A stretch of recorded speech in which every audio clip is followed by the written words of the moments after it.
Hello everyone, welcome to Puja Karki blog. आज चाहिँ म वान पिस लगाएर रेडी हुँदैछु बिकज आज चाहिँ मेरो म्युजिक भिडियो छ, मेरो फर्स्ट म्युजिक भिडियो छ, त्यही पनि त्यसको लागि। अनि म चाहिँ ट्रेनिङका साथ पुरै रेडी भएँ हैन।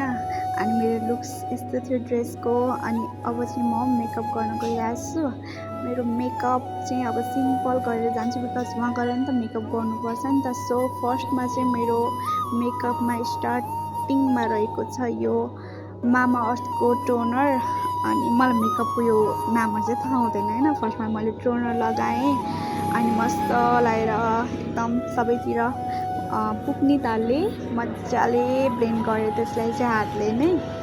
अनि त्यही त भन्छ होला नि हैन। आई डोन्ट नो है, मलाई त्यति थाहा नै छैन यो मेकअपको बारेमा। मेकअप गर्न चाहिँ गर्छु, मलाई मन पनि पर्छ, बट मलाई यसको बारेमा त्यति थाहा छैन। सो मेरो लुक्स यतिको देखेको थियो।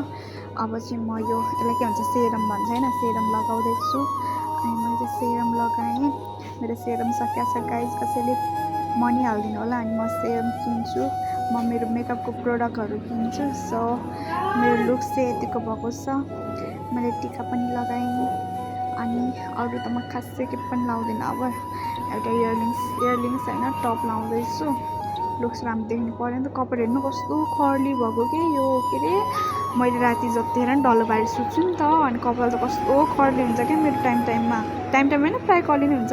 हेर मेरो कपाल है, मैले कोरेको यो 1 मन्थ कतिको कपाल हेर्नुहोस् न, कति धेरै छ क्या मेरो, कति धेरै कपाल झर्छ क्या। के गर्ने होला म कपाल झर्दालाई।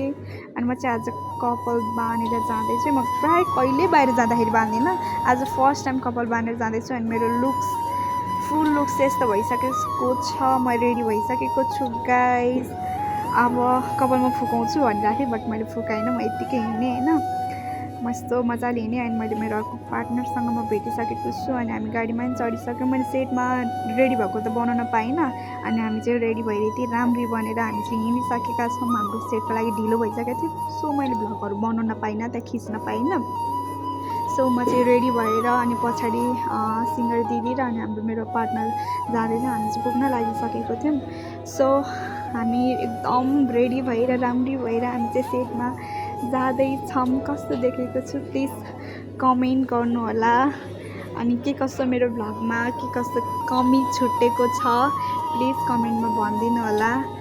अनि म चाहिँ त्यहाँ दिदीहरूलाई के भन्दै थिएँ क्या, जिस्काउँदैन थिएँ। अनि दिदीहरूलाई आज ढिला हुनुभयो, गाली खानी भयो भनेर भन्दै थिएँ कि सबजना सिटमा आइसक्नु भएको थियो नि त। सो मेरो चाहिँ फुल लुक चाहिँ यस्तो छ, हेर्नु होला।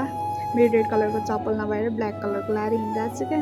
अरूको चाहिँ देखाएको छैन, मेरो चाहिँ कस्तो क्लियर देखिरहेको छ। अनि म चाहिँ सेटमा आइसकेँ है गाइज। मेरो पछाडि ब्याकग्राउन्डमा आन्टीहरू हुनुहुन्छ। अनि उहाँहरू चाहिँ ब्याकग्राउन्डको लागि हामीले बोलाएको थियौँ।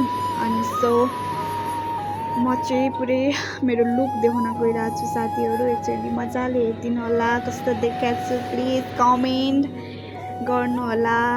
अनि यहाँ मेरो कल्पना दिदी चाहिँ पुरै फोन चलाएर बसिरहनु भएको थियो। पानी परेर हाम्रो बिजोग भएर हामी चाहिँ यहाँ अँध्यारोमा गएर बसिरहेको छौँ निराश भएर, पानी कत्रो ठुलो परेर। अनि त्यही पनि हामीले भिजेर भए नि सुट गऱ्यौँ है। हामी लगभग सुट सकिन लागिसकेको थियो, पानी परेर हेर्नु कस्तो बिजोग भइरहेको थियो, चिप्लो भइरहेको थियो नि त सुट गर्नलाई नि। अनि म चाहिँ पुरै हिँडेर पनि मेरो फुल लुक्स देखाएको छु, कति राम्ररी देखाएको छु नि त। अनि सो अब चाहिँ हामी ड्रेस खोल्न लागेको है, हाम्रो फुल सुट सकिसक्यो। सो म चाहिँ यहाँ ड्रेस खोल्नलाई भित्र जाँदैछु। अनि यहाँ चाहिँ साडीको सुट थोरै बाँकी रहेको थियो, मेरो चाहिँ फुल सकिसक्यो। यहाँ अरूको बाँकी रहेको थियो अलिकति साडी किनेको होला। अनि उहाँ चाहिँ हाम्रो ड्रेस लगाइदिने दिदी है, उहाँले हामीलाई ड्रेस लगाइदिनु भयो, कति धेरै हेल्प गर्नुभयो उहाँ दिदीले चाहिँ। अनि थ्याङ्क यू सो मच भन्न चाहन्छु हाम्रो दिदीलाई पनि। अनि म चाहिँ पुरै चटक देखाइरहेको थिएँ क्या। आयो अरूले त्यहाँ भिडियो बनाउँदै हुनुहुन्थ्यो, म चाहिँ पुरै चटक देखाइरहेको थिएँ। सो गाइज अब चाहिँ म ड्रेस चेन्ज गर्छु किनकि ढिला भइसक्यो नि त। अनि फेरि घर पनि फर्किनु पऱ्यो। सो म चाहिँ अब ड्रेस चेन्ज गर्छु। यो चाहिँ हाम्रो क्यामेराम्यान दाइ हो होइन, पुरै हाँसिरहनु भएको छ कि भ्लग बनाइरहेको हो भन्दै हुनुहुन्थ्यो। अनि म चाहिँ पुरै भ्लग बनाइरहेको थिएँ नि त। अनि अब घर निस्किनु पनि पऱ्यो। सो अब मेरो लास्ट फाइनल लुक नै यही हो। अब म चाहिँ पुरै ड्रेस चेन्ज गरेर जाँदैछु गाइस। हामी चाहिँ गाडीमा चढिसक्यौँ होइन। अब चाहिँ हामी अब घर पुगेर म भिडियो बनाउनु चाहिँ पाउँदिनँ, म भ्लगहरू बनाउन पाउँदिनँ। So by by.